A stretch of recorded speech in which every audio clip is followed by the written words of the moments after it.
Welcome to Taking It to the Streets. I'm your host, Andy Goldman from sunny St. Pete, Florida. This is the show where we take it to the streets, knowing if we don't, the streets will take it to us. Welcome to Taking It to the Streets. It's Andy Goldman, Mike McLaughlin here for week 14 of Taking It to the Streets. And here we go. It has been an incredible drama that is setting up for the conclusion of the NFL football season. Right? Taking It to the Streets is brought to you by Wrightwood Medical. You can reach Wrightwood Medical directly at www.wrightwood, that is with a W, WRIGHTWOOD medical.com, or directly 773-848-7100. What does Wrightwood Medical do? Well, they are your leader in refurbished medical equipment. They also like to buy back old medical equipment. We get a lot of calls and texts via Taking It to the Streets, a big buyer of used medical equipment, specifically ultrasound. On we move, Mike. It was a tough week. Thanksgiving did not fare well for either of us at the betting window, both 1-2. You flirted with a 2-1 week, big time with the Denver ending. It was there for the taking. Denver, actually, it's tough to be mad at them, Mike. I mean, we don't like to look in the rearview mirror, but they showed guts. If you bet on them, folks, that's the kind of team you like betting on. They showed guts to punch that thing in overtime, and they took it to a 4th and 1, and the gods weren't with you. If I'm betting that game, I'm fine with it because, again, they didn't go away in the overtime. They didn't go away. No, and I didn't think,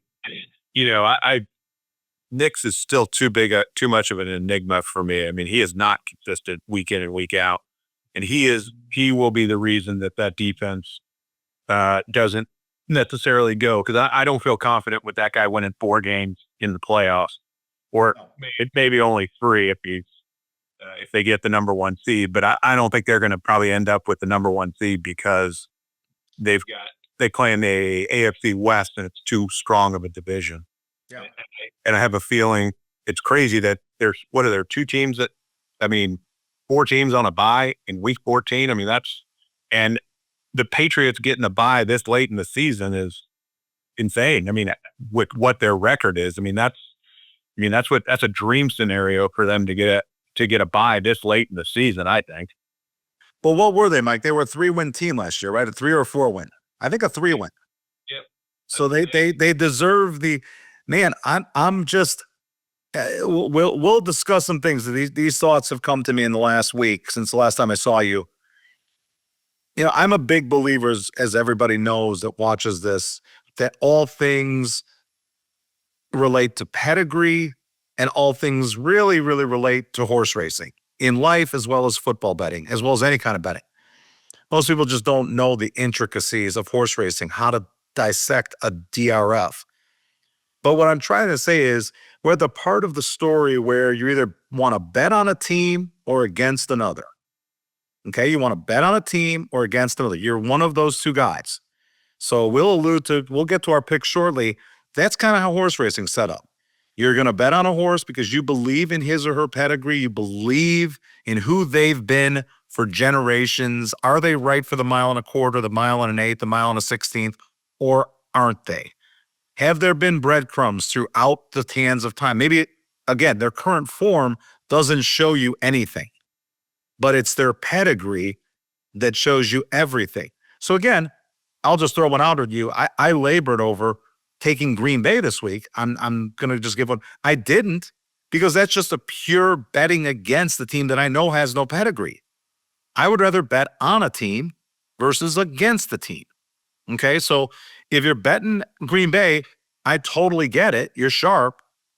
I would prefer not to do that because, again, I just use that as my game of no. One team has a ton of pedigree in Green Bay. The other team has 0 pedigree. We're in that midnight hour. We're post-Thanksgiving, so things get ultra scary for the Bears. And whatever. I just threw the game out because I would rather bet on somebody versus against somebody. And I don't know. Can you please give the Bears credit, for God's sakes? They kicked Philadelphia's ass. on track. I'm just not a believer in any of these teams. I'm not saying you need to take them against the Packers, but give them some credit. That was an I'll give them the credit. that wasn't that was. I mean, a bunch of their wins this year have sort of been fluky, where hey, they were down and they come back, and give them credit. You went. You can only No question. play the games that are on your schedule, but Right. I mean, again, enjoy it while it lasts. I mean, they are dominating. They dominated the Eagles. Now, the Eagles may just be a broken team right now, and I think that it has a lot to do with it. But they punched them in the mouth. 200. Two guys went for over 100 yards. I mean, the Bears. I wish I could be more effusive, Mike. I'm of the opinion that we're in a league that there's not a big difference between Philly and New Orleans. So I don't look at Philly as an immutable source of oh my godness. I just don't. That's me. I think there's mass parity, and there's even more parity than since my conversation with Chris Myers here than I even thought there was going to be. We were going back and forth about the parity. Hey, is it parity or are there a lot of bad teams? Now I think we can all agree it's parity. It's not bad teams, and I don't think there. I think there are a lot of bad teams. You keep betting on the Titans, and you keep saying, "How come people aren't betting on the Titans?" They're horrible. So what? I mean, I'm not betting on them straight up. I'm betting on them with the point spread. I understand that they still. What does it matter if they're horrible? It does matter that because they got when they get down 15-3, it might as well be 100-0. Okay, that's how bad they. But a lot of times I'm getting double digit coupons with them, so I'm fine with that. Yeah, that's fine. But you're not asking me to bet them straight up. It's with the line. But they are between the Raiders, the Saints. Those are two of the worst teams in the league, and by wide margins. They are talent poor. They are poorly run. I mean, you're talking about pedigree. Those are two of the worst organizations in football right now. And all I'm saying is, I have been knocking the Bears every week on this podcast because I didn't think they were going to be able to do it. And they won 5 games last year, and they have, was it 8 or 9 wins right now? They got a chance to got 9 wins. They got a chance. They're in first place. They have a chance to double their win total. So I hear you, Mike, but so does Carolina, and so definitely has New England. So there's other. This isn't new ground. We're in a league where other teams, because of the parity, have been able to accomplish that as well.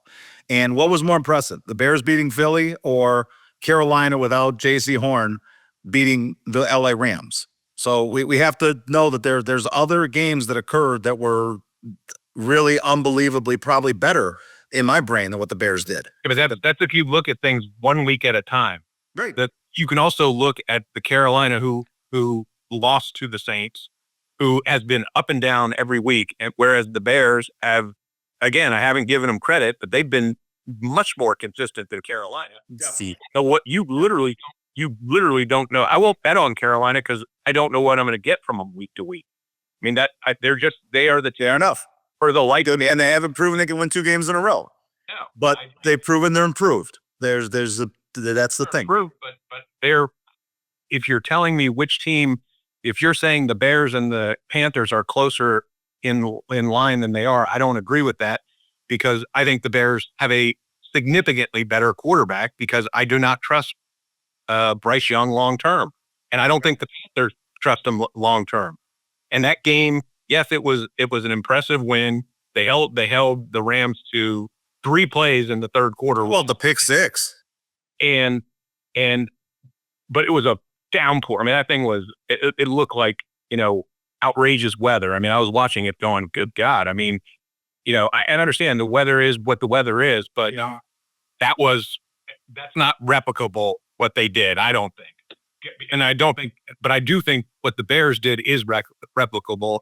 Because they just punched Philly in the mouth. And I think I think we're getting 2023 Philly, the team that quit on the coach that year and then they replaced the OC. I mean, there's no way that OC has made with the Doug Peterson. Yeah, there's no, this I'm talking about 2 years ago when this team that went to the Super Bowl And then the next year they just quit on the team and they had to bring in the whole new OC, the kid, they get the coach from New Orleans. They're getting rid of this OC in the offseason, whether Sirianni wants to or not, because it's Sirianni's number one guy. Right. It's his buddy, and he's going to have to fire him because there's no way that team with all that talent should be getting manhandled on both sides of the ball. Hey, I'll let the Bears prove me wrong. I'm a play against. You can, if you see them long term. Do you think they're making a run in the playoffs? I don't with this, the way that this playoff is going to break out. I don't know who to pick this weekend. That wasn't a question. Do you see the Bears making a run in the playoffs? I see them not. Probably not, because they don't have the experience, and I think there are better, more complete teams. But sometimes there are teams that are just teams of destiny, and I don't trust their defense. But yeah, I could see them winning a game. Would I put money on them to win the Super Bowl? No. I enjoy my money, but we've got a programming note, Mike, for next week. Gary Myers is joining us. Prolific writer. I don't know if you remember Gary. I'm sure you do. Wrote some great books. New York Times bestseller. Wrote Brady versus Belichick. He wrote Once a Giant. He wrote My First Coach. How About the Cowboys? He was a longtime writer for the New York Daily News and for the Dallas Morning News. Got a lot of insight about Dallas that, he and I had a bit of a chat today, and I'll give you a little snippet of him is that I asked him, how does Jerry Jones, of course, other than owning the team, which is a major caveat, with that record as GM, continue to serve as the GM of the Dallas Cowboys. And we got people like Brian Kelly being fired and bought out for $52 million for the crime of going 34-14 at LSU, and this guy's still holding on to his job is to me are pretty much insane. So he's going to come on the show. That's the first of owning the team, dude. Of course, I say that's a major caveat, and of course, if not for, but so stay tuned, folks. We're closing with a bang with. Dude, and by the way, can I ask? You're not a Brian Kelly supporter, are you? That guy is. No, I don't have I'm if it's state funds that are going to be used to buy him out of $52 million while he went 34-14, I'm definitely a supporter of him. If I'm a Louisiana resident, yeah, I'm fine with it. That's a different argument, but I mean, Brian Kelly, the person. Have you heard? I've heard bad things about it. Have you heard anybody come out, former player, and say, the guy killed somebody at Notre Dame? He left a kid in the tower when it was windy, and he kept his job. I mean, that guy. I mean, the fact that he's getting this parachute is, right. But we get a bad job. We got a lot of things to. Jimmy Sexton is the agent for 14 of 16 SEC coaches. And the second that these universities don't figure out that you cannot negotiate with this guy, because when Lane took the job at LSU, it meant that Kirby got a raise. It meant that the coach at Tennessee got a raise. Everybody gets a raise once he does it. It's insanity. I mean, college football is, it disgusts me. Yeah, it's pro sport. I mean, I don't know why we're and there's the haves and the have-not now. If you're not in the Big Ten or the SEC, you might as well just start treating it like it's Harvard, Yale, because that's what it's going to be in the next 5 years. But Mike, you make a mistake there. I believe it's not pro sports. It's a sloppy version of pro sports. Oh, I agree. In the NFL, you're not allowed to poach before the playoffs begin. That is a rule. In college football, you are. Okay, that completely destroys their model, this whole Lane Kiffin thing. So the reason it is because the portal, I guess, opens, I think, January 1st, which is incredibly sloppy. So I don't blame. We're not. We could go on and on. I think we agree on this one. They've got to move the portal back to mid-February so that there's a deep breath, that these guys can continue play out their playoffs. I really feel terrible for the kids at Ole Miss. I mean, just ridiculous. But I feel worse for the taxpayers of the state of Louisiana and the state of Texas, because it's insane to have Jimbo Fisher get a $76 million buyout. It's not Jimbo's fault. If you're stupid enough to give him that deal, then he should take it. You're a lawyer, Mike. That's a great deal for Jimbo. If you're stupid enough to give Brian $52 million and you don't like 34 and 14, good for Brian. Terrible for you. Terrible for your taxpayers. So terrible for your team when he apparently played 400 rounds of golf in the year and a half or 2 years that he was coach. I mean, that tells you you got a guy that's not working. He's still on 34 and 14. Yeah, that is in the SEC that gets you fired. At LSU it gets you fired, but that's it's a totally different ball game. Trust me, I got you. Florida State can't afford to fire their coach. That's no, and I don't think that should be scorned upon. I actually think that's something that they should be proud of. I mean, they're sticking with this guy. It is what it is. They made their broke. They're broke. Correct. They're sticking with them. They can't afford to. Okay. So is Louisiana, Mike. Yep. So Florida's trying to be a little bit prudent and not go further into the deficit. So I give them credit. All right, Mike. Let's go back and forth. I need you're 59%. You're still having an awesome season. Mike is 23 and 16 year to date. That is 59%. I am 18 and 20, 47%. Mike's 4 and 3 versus me head on. Again, we give full disclosure on taking to the streets. We don't pretend it's a clean slate. We both went 1 and 2 last week. So whoever's watching this, it's not a clean slate. He's at 59%. I'm 47%. Here we go. The mic is his. Mike, give me your first ball game. Well, I'm taking the Rams against Arizona. I think you sent me the line. It was 7.5. I think that game was sort of a fluke.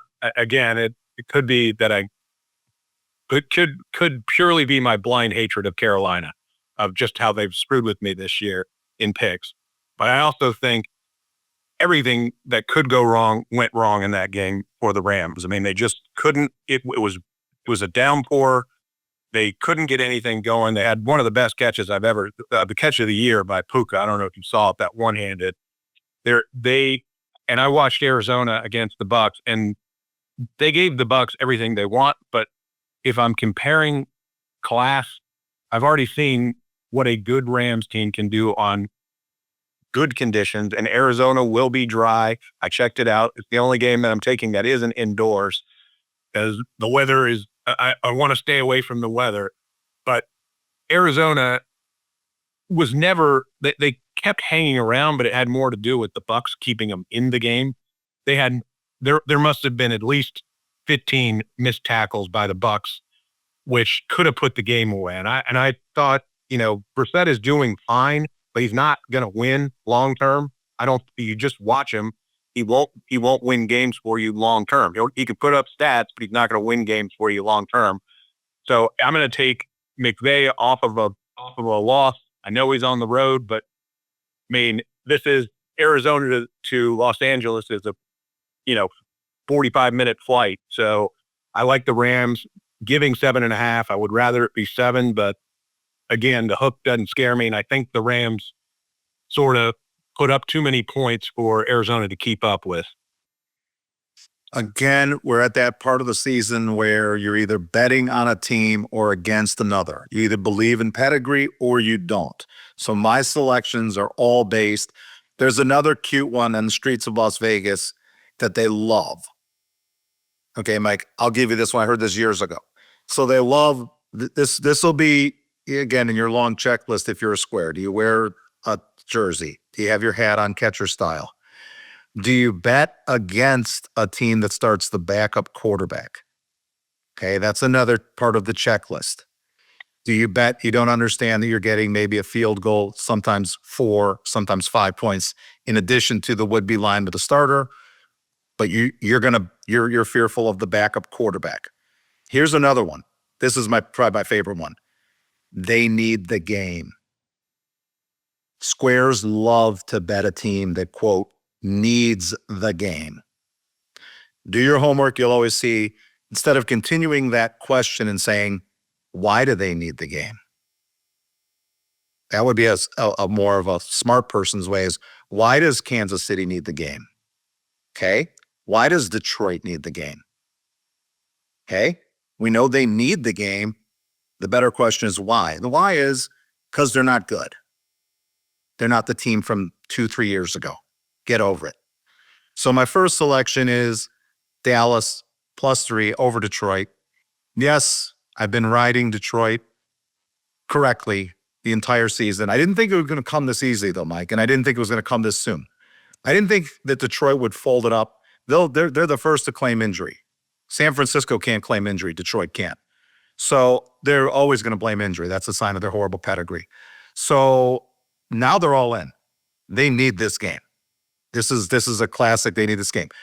I watched them in Thanksgiving against Green Bay, who's got taxi squad wide receivers in Dalbs and Wicks, and their star is Christian Watson, and they ran roughshod in the secondary over that Detroit team. Now we're stepping up with some big boys in Lamb, Pickens, Jake over the middle. This is a terrible spot for Detroit.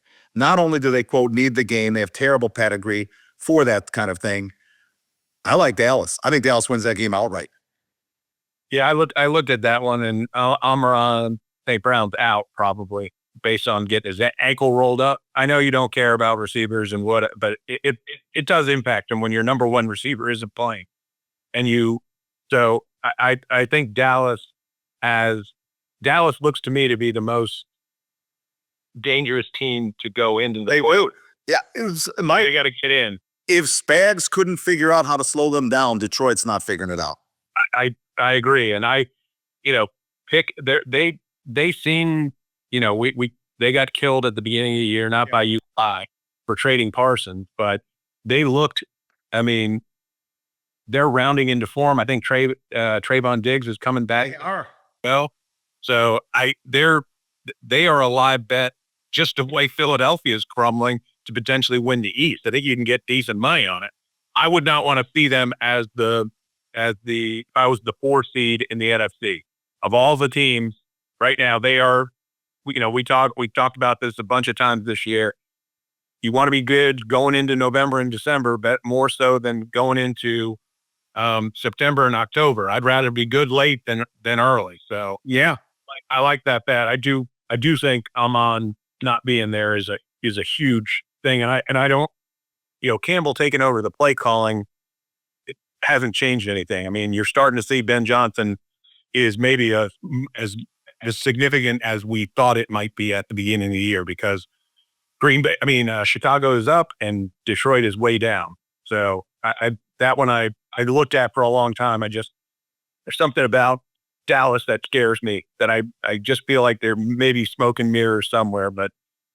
No, it's hard because they've won 2 straight. Do you trust them for 3 in a row? Obviously, I mean, I'm taking them because I think they're going to win the ball game, not cover 3. And my vote for MVP went to the Ben Johnson, as you know from this previous conversations. I think Joe Tooney gets all the credit for the Caleb Williams upgrade and the downgrade with Mahomes. So that to me is the untold story of the NFL this season is Joe Tooney.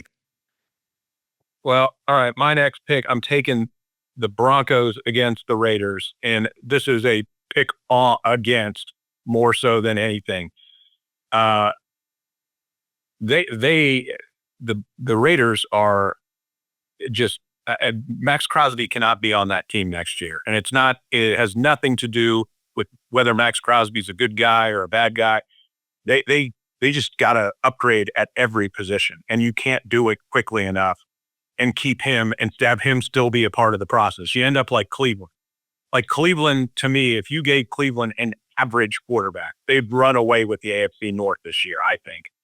But the Raiders aren't good at any position. They fired Kelly, didn't do anything to help their offense. Yeah, they had one long drive, but they still scored 14 points. And 7 in the second quarter, 7 in the fourth quarter. I mean, that's and a fourth quarter touchdown oftentimes is when the game's already out of hand. So the Broncos, I don't like them coming off of the Monday night, but I just feel like getting them. I believe they're. I thought I saw that they were. Yeah, it's in Oakland. That will be a home game for Denver. the Oakland home field advantage is maybe worse than the Rams and the Chargers, because more people would rather go to Vegas than go to LA to go watch a football game. And I mean, Mark Davis, it's perfect for him. His dad's moniker was just win, baby, is just make money, baby. That's all he cares about. And they will not be a long-term success in Vegas because it's a destination for every fan to go, one, especially non-divisional games. If the Bucks go there, I know tons of people from Tampa that will go there. If Carolina goes, people will go. You know what I mean? New Orleans, everybody wants to go to Vegas to see their team. So they've eliminated the home field advantage, no matter how many, especially when you consider how awesome it was in Oakland. Yeah. So it used to be a scary black hole. Yeah, it used to be a scary place. Now people from Denver are going to that game. So I'm taking it. I don't like the hook, but at some point, Bo Nix is going to have one complete game and not just wait till the fourth quarter to show up. And I'm hoping it's similar to the Chargers. They don't have a home field either. They don't have their infield either. But the Raiders, I'm telling you, got to soon. Like, I have a feeling the Chargers can build something with Harbaugh because he's that good of a coach. You can't build anything in Vegas ever. I don't care who the coach is. It'll never be a home field advantage because it's such a destination city. I agree with you. All right, I will go with Houston plus 3.5. I love the hook against Kansas City.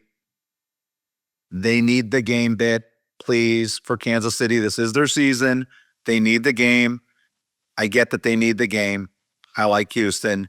Houston is, again, Mike, if it ends right now, I trust Houston on D. This is to go to the Super Bowl. I trust San Francisco on pedigree. They both fit in this crop of the NFL. That's me. I don't know if either. I mean, San Fran's going to make the playoffs. Houston, it's still up in the air. But those are the reasons why, if I had to commit to two teams right now, Houston on D, San Francisco on pedigree. That's what made it so crazy last week. You talked about how much you loved Houston, and then you took Indianapolis. I had to re-listen because I was like, I think you took the Colts. Yeah. No, I don't fall in love. You made the case. You made the case for yourself. I was sitting there going, that's why I'm 47% for the year. So I'm giving you a hard time because you literally said, I love this team. And then you took the Colts. And I was like, no, I think that game, there's not a must win. It's a must win for both of them. And if Kansas City really, it is definitely a must win for Houston as well. But it's, believe it or not, Mike, it's less of a must win. I don't know if my numbers are correct, but I looked them up earlier. I think right now, if it ended today, Houston has a 65% chance of making the playoffs, and KC has a 35% chance going into this game. I think does that sound right to you? It does. And the other thing with they're both all in, and the Houston 7-5. They're only a half game back, and they still play Jacksonville and Indianapolis. But I think I wonder what if Kansas City loses this game, they lose every tiebreaker. There's no chance. I mean, they're all in. They are effectively eliminated because they've already lost to the Chargers once. They've already lost to the Jags, which was a terrible loss for them as far as being able to get into the playoffs. And they just don't have any outs. So no. And why are they in this position? Why is Detroit in this position? Okay, but let's have that sit down with our kids. Why are they in these positions? And what would the line be if they didn't, quote, need the game? What would the line be? You're getting value on Houston because the mind of the Joe public is, oh my God, they need the game. 3.5 for that defense going to shut down Kansas City. The other game, Dallas, it's going to run up and down the field at will on that defense of Detroit. Why are they getting points? Either of those teams. I agree. I looked at that one long and hard, and I just don't trust Houston's offense, and I think it'll be a low-scoring game. I hear that playing again. Yeah, you're playing against the second team, which is the referees, and I know we just. And I don't like that. I agree. That's going to be an issue because the league is in love. But that's why I think that 3.5 is a dream number because the game could come down to a field goal. The league was in love with the pan shot to Taylor Swift. They're gonna absolutely do whatever they can to get the pan shot to Taylor Swift in the postseason. That does scare me, but the 3.5 is a gift for a game that feels like a field goal game. The funny thing is maybe she's rich enough to rig it so she gets to spend more time with a boyfriend and he doesn't go to the playoffs. So that may be an alternative theory. Yeah. So my final game, I'm going to take, again, I'm spiteful at I'm nothing. I'm taking the Seahawks against Atlanta. Look, you're chalky this weekend, bro. You are seriously chalky. I'm taking all the big favorites because there's something with Atlanta that's wrong. I mean, that there is no way that Fontenot and Morris make it through make it through the next season. What is the plan in Atlanta? Penix we don't know anything about Penix because he's hurt. He was an injury risk coming into the league. Yeah. You took an injury risk in Cousins when you signed him. So you don't have an answer at quarterback.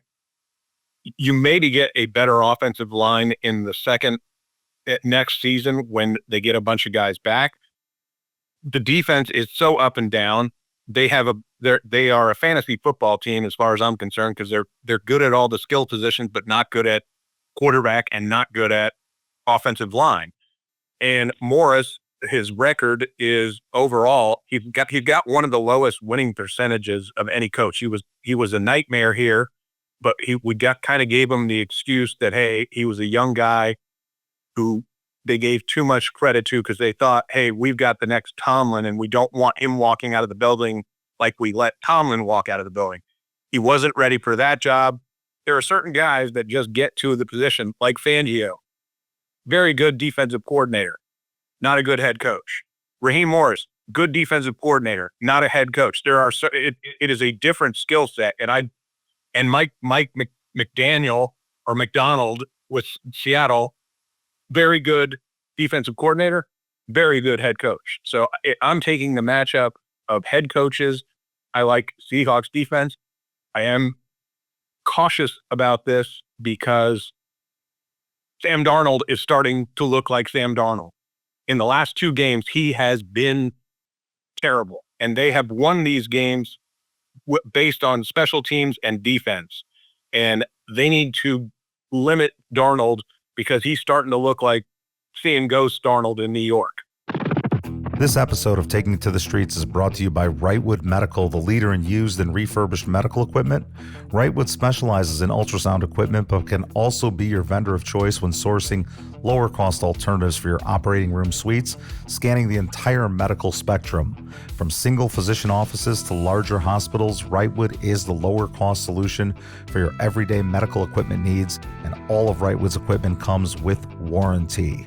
You can reach Wrightwood directly at www.wrightwoodmedical.com. That is with a W, WRIGHTWOOD medical, or 773-848-7100. Again, 773-848-7100. If it's used medical equipment, it's Wrightwood Medical.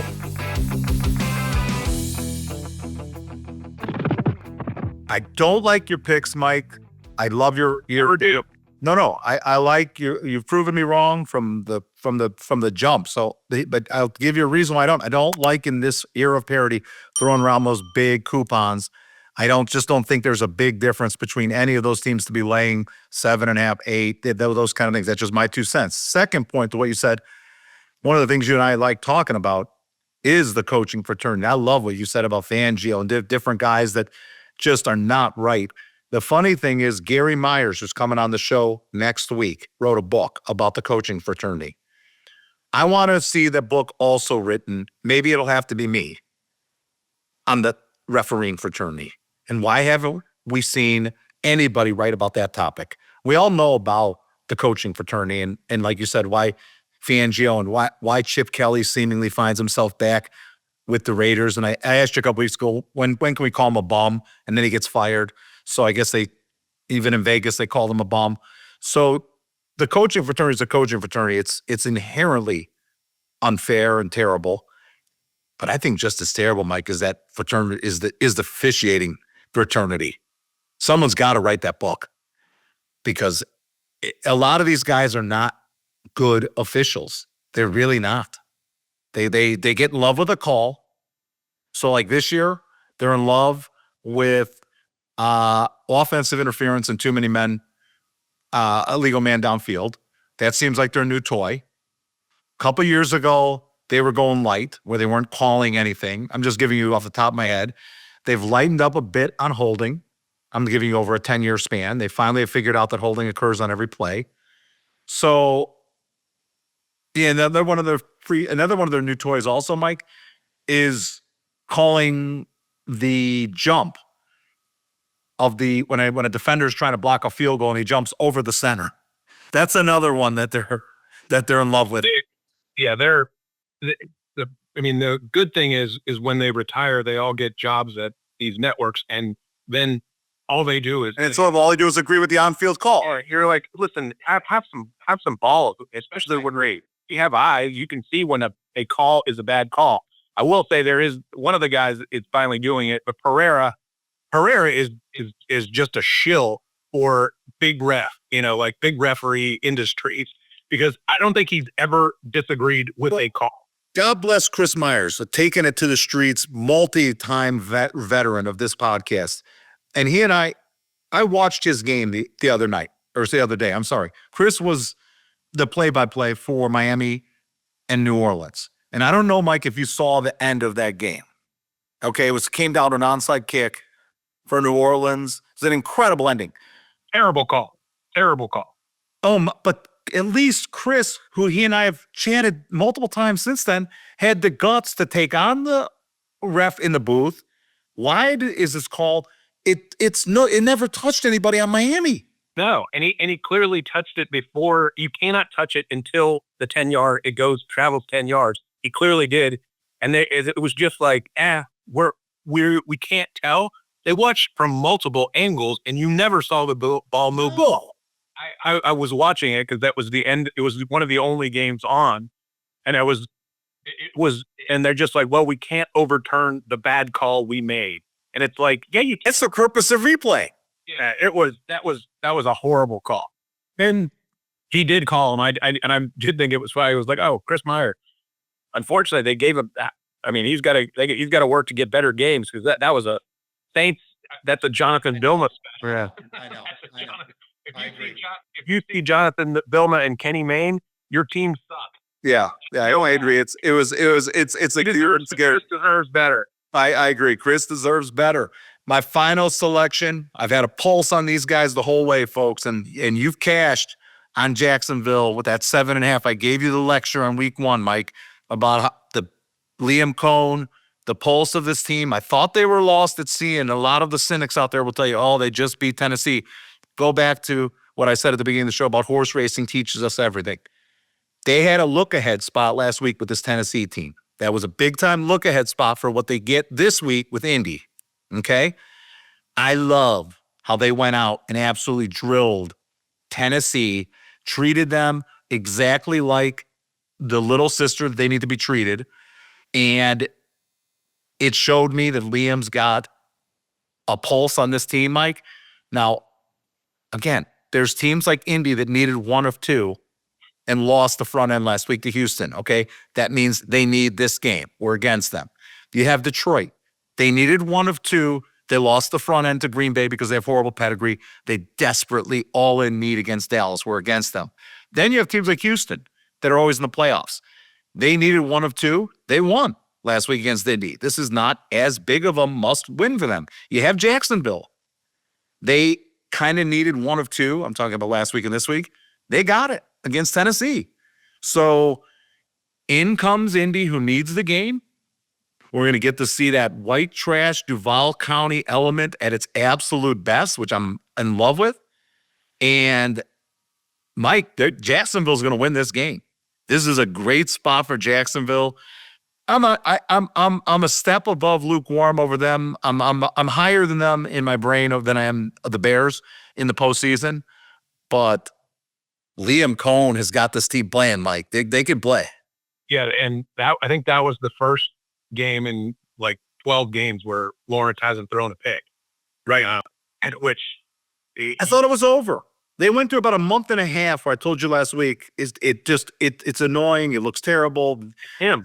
I mean, and Cohen, I will give him credit. They're even four. They're solid.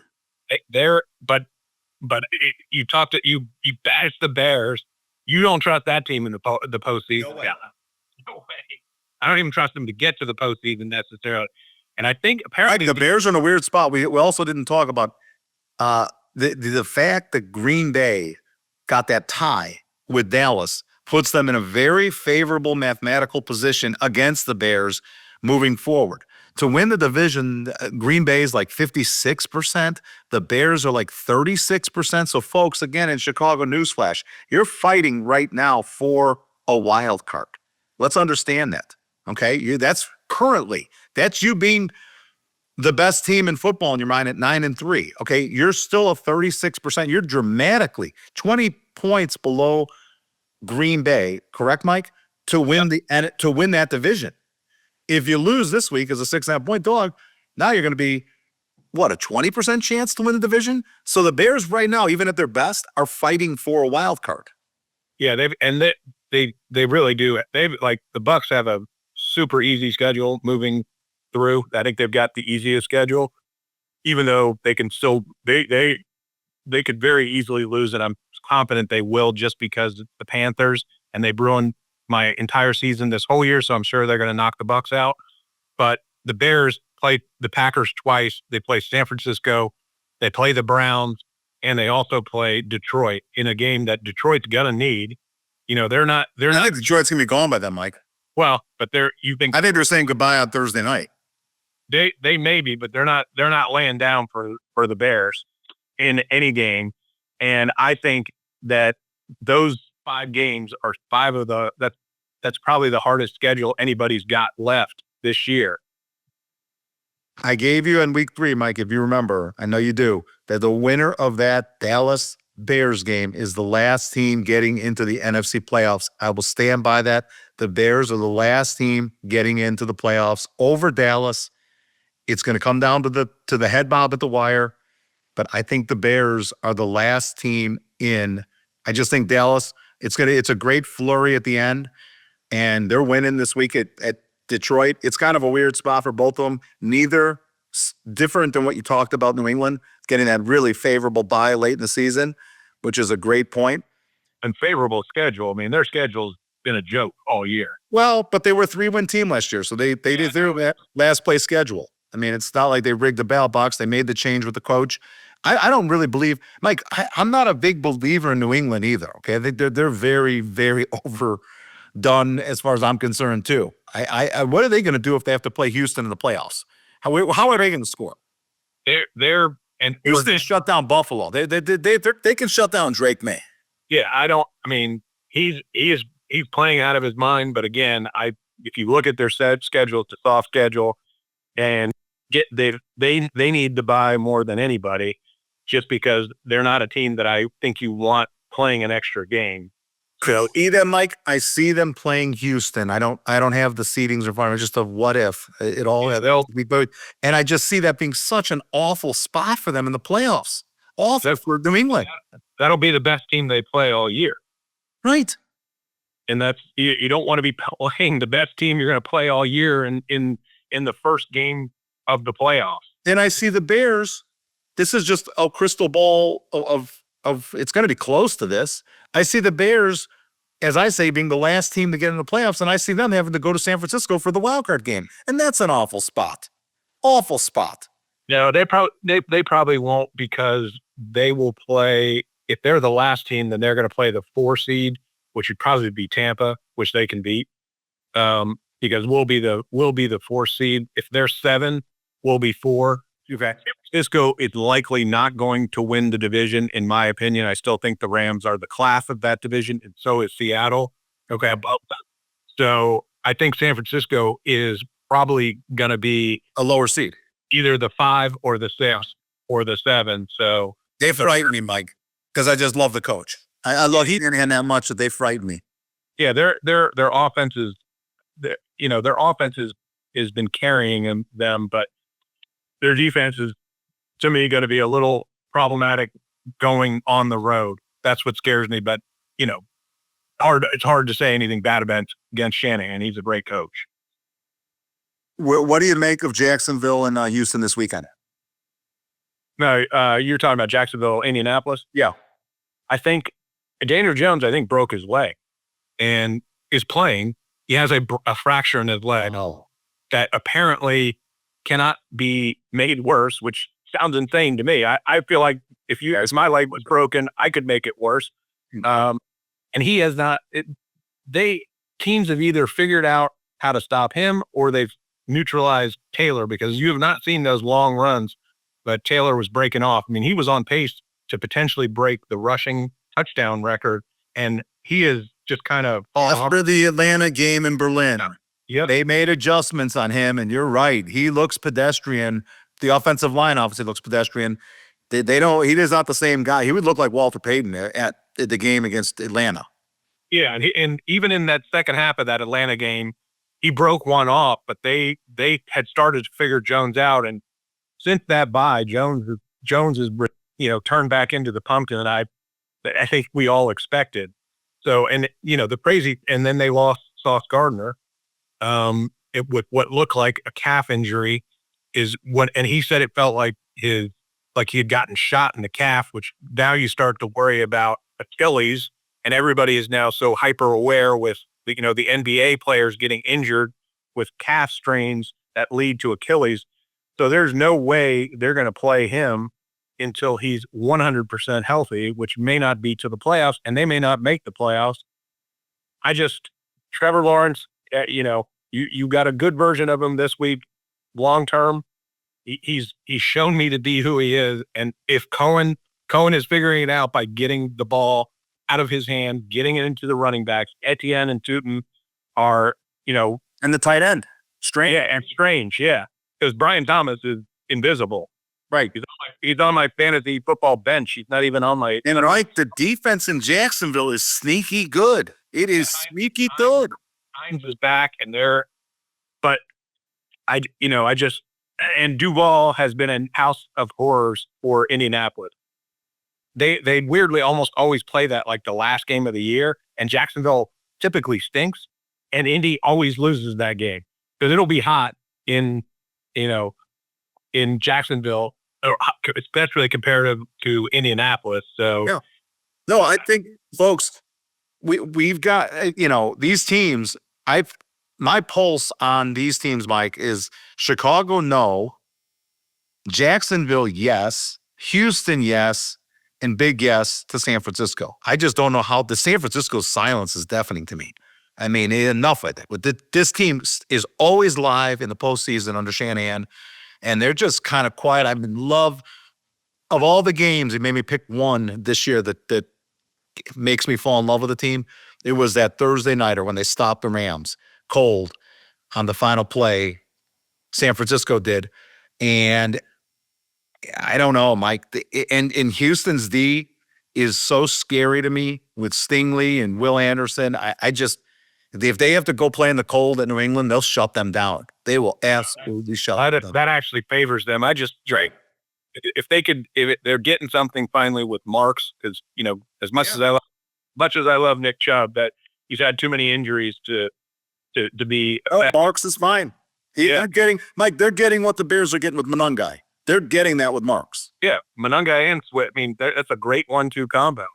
Yeah, and Swift and Monangai. The Jacksonville. I've seen Trevor Lawrence too many times do stupid things that I avoided him. But I don't hate the pick there, especially getting points at home, because I think Indianapolis is living off a pretty cozy early schedule where they didn't really play anybody. 2 of their wins when they got out to 8 wins were against Tennessee. We've seen Tennessee as dog shit, pardon my French. And, they're just not a team that is anywhere. At one point, I think the Colts were a better offense than like the 2007 Patriots. Oh, like, all right, let's calm it down. Let's wait for the entire season. But they're starting to come back to earth. And they're with the way Houston is playing, they could be the team that gets left out when it comes to it. They could be looking in when everybody's whatever. You know what I mean? They're not going to make it potentially. All right, folks. Next week, Gary Myers, New York Times bestselling author, joins us. Brady versus Belichick, once a Giant. Brady versus Manning. Wrote about the coaching fraternity prolifically. Currently, Gary actually is the weekend, has the 3-hour slot in New York City on ESPN Radio. So for those of you that are so inclined, give him a listen, but he will join Taking It to the Streets. Mike will be back with me, of course, next week. Mike comes into this week 59%. I prefer coming in when I'm 3-0, not 1-2. As do I. So it's starting to get personal with Mike and I, because I took on Colin Cowherd last year, and it couldn't have been easier. This guy, Mike McLaughlin, has proven to be a tough customer. I love it because I like bringing you folks a guy that legitimately is 59%, 23-16. I am 18-20, 47%. We see you next week here on Taking It to the Streets.